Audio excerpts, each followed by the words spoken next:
नमस्कार. आज आपण एक अशी गोष्ट पुन्हा एकदा आठवणार आहोत जी आपल्या सगळ्यांच्या लहानपणीचा भाग आहे. हो, तीच मगर आणि माकडाची गोष्ट. पण ही फक्त एक साधी गोष्ट नाहीये. यात मैत्री आहे, विश्वास आहे आणि हो, धोक्याच्या वेळी बुद्धी कशी वापरायची याचं एक जबरदस्त उदाहरण आहे.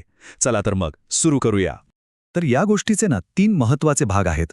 पहिला म्हणजे मैत्री, मग येतो विश्वासघात आणि शेवटी एका जबरदस्त हुशार उत्तराने केलेली सुटका. हे 3 टप्पे मिळूनच ही गोष्ट इतकी खास बनते. चला तर कथेच्या सुरुवातीला जाऊया. एका शांत नदीकिनारी जिथे 2 पूर्णपणे वेगळ्या जीवांमध्ये एक अनपेक्षित पण खूप सुंदर मैत्री फुलत होती. कल्पना करा, एका नदीच्या काठावर एक मोठं जांभळाचं झाड आहे. त्या झाडावर एक हुशार माकड राहतं आणि खाली त्या नदीच्या पाण्यात एक मगर. म्हणजे बघा, दोघांची दुनिया किती वेगळी. एक झाडावर तर दुसरा पाण्यात, पण तरीही ते मित्र बनले. आणि यांच्या मैत्रीचं कारण काय होतं माहितीये? ते गोड जांभळाचं झाड. माकड रोज ती रसाळ गोड जांभळं तोडून आपल्या मित्रासाठी म्हणजे त्या मगरीसाठी खाली टाकायचं. आणि याच रोजच्या गोडव्यामुळे त्यांची मैत्री एकदम पक्की झाली. इतकंच नाही तर मगर त्यातली काही जांभळं घरी आपल्या बायकोसाठी पण घेऊन जायचा. आणि इथूनच तर गोष्टीला खरी कलाटणी मिळते. पण म्हणतात ना, प्रत्येक नात्याची एक परीक्षा असते. आणि आता ह्या मैत्रीत एक असं वादळ येणार होतं जे त्यांच्या नात्याला मुळापासून हादरून टाकणार होतं. आणि ह्या वादळाची सुरुवात झाली ह्या एका वाक्याने. मगरीच्या बायकोच्या मनात एक विचार आला. ती म्हणाली, अहो, ही जांभळं इतकी गोड आहेत तर विचार करा, ही रोज खाणाऱ्या त्या माकडाचं काळीज किती गोड असेल. मला त्याचं काळीज खायचंय. बघा, एका हट्टाने मैत्रीच्या नात्यात कसं विष कालवला. आता बघा, मगर काय करणार? तो तर पुरता गोंधळला.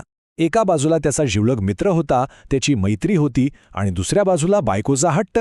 आता मैत्री जपावी की बायकोचं ऐकावं? काय करावं हेच त्याला कळेनासं झालं होतं. खरंच खूप मोठा पेच होता हा. आणि अखेर बायकोच्या हट्टापुढे त्याने मैत्रीला बाजूला सारलं. त्यानं एक कपटी डाव रचला. पहिला टप्पा, माकडाला घरी जेवायला बोलवायचं. दुसरा टप्पा, त्याला विश्वासात घेऊन आपल्या पाठीवरून नदीपलीकडे न्यायचं. आणि तिसरा, सगळ्यात धोकादायक टप्पा, नदीच्या बरोबर मध्यावर जाऊन आपला खरा हेतू सांगायचा. आणि मग तो क्षण आलाच. नदीच्या शांत पाण्यावरून प्रवास सुरू होता, पण मैत्रीच्या नात्यातला विश्वास मात्र कायमचा तुटणार होता. सत्य समोर येण्याची वेळ आली होती. बिचारं माकड, ते तर मित्रावर विश्वास ठेवून आनंदाने त्याच्या पाठीवर बसून चाललं होतं. पण नदीच्या बरोबर मध्यभागी, जिथून किनाऱ्याकडे परत जाणं शक्यच नव्हतं, तिथे काय झालं असेल? तिथेच मगरीचा धीर सुटला.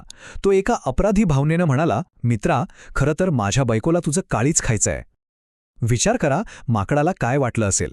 मैत्रीच्या नावाखाली एवढा मोठा विश्वासघात. पण म्हणतात ना, संकट आपल्याला घाबरवण्यासाठी नाही तर आपली खरी ताकद तपासण्यासाठी येतात. मृत्यू समोर उभा होता. माकड घाबरलं पण खचलं नाही. त्याने ठरवलं, आता भावना नाही, फक्त बुद्धी वापरायची. आणि इथेच माकडाने दाखवली खरी हुशारी. मृत्यू समोर असताना सुद्धा ते अजिबात घाबरला नाही. उलट एकदम शांतपणे काय म्हणाला बघा, अरे मित्रा, असं आहे होय. अरे आधी सांगायचं ना, मी माझं काळीज ते तर झाडावरच ठेवून आलोय. आता लोभी आणि भोळा मगर, त्याच्या डोळ्यांवर तर हव्यासाची पट्टी बांधलेली. त्याला माकडाचं बोलणं खरं वाटलं. त्याने विचार केला, अरे चा, आणि लगेच झाडाकडे परत फिरायला निघाला. माकडाचा डाव यशस्वी झाला होता. जसा किनारा आला तशी माकडाने एक मोठी उडी मारली आणि थेट आपलं झाड गाठलं. आणि सुरक्षित ठिकाणी पोहोचल्यावर वरून ओरडून म्हणाले, अरे मूर्खा, कोणी आपलं काळी झाडावर ठेवतं का? मैत्रीपेक्षा तुला बायकोचा हट्ट मोठा वाटला. तू माझा विश्वासघात केलास. यानंतर लाजेने मान खाली घालून मगर कायमचा तिथून निघून गेला. तर इथे गोष्ट संपते. पण खरं तर या गोष्टीचा अर्थ इथूनच सुरू होतो. चला आता या कथेच्या मागचा खरा अर्थ समजून घेऊया. या गोष्टीतून मिळणारा सगळ्यात मोठा धडा म्हणजे प्रसंगावधान. म्हणजे कठीण परिस्थितीत न घाबरता शांत डोक्याने विचार करण्याची ताकद. माकडाकडे मगरीसारखं शारीरिक बळ नव्हतं, पण त्याच्याकडे बुद्धी होती आणि त्याच बुद्धीने त्याचा जीव वाचवला. तर माकडाची ताकद होती त्याची बुद्धी. आणि हाच विचार आपल्याला एका मोठ्या प्रश्नावर आणून ठेवतो की जेव्हा आपल्यावर एखादं संकट येतं तेव्हा आपली सगळ्यात मोठी शक्ती कोणती असते? शारीरिक बळ की अजून काही? यावर नक्कीच विचार करायला हवा.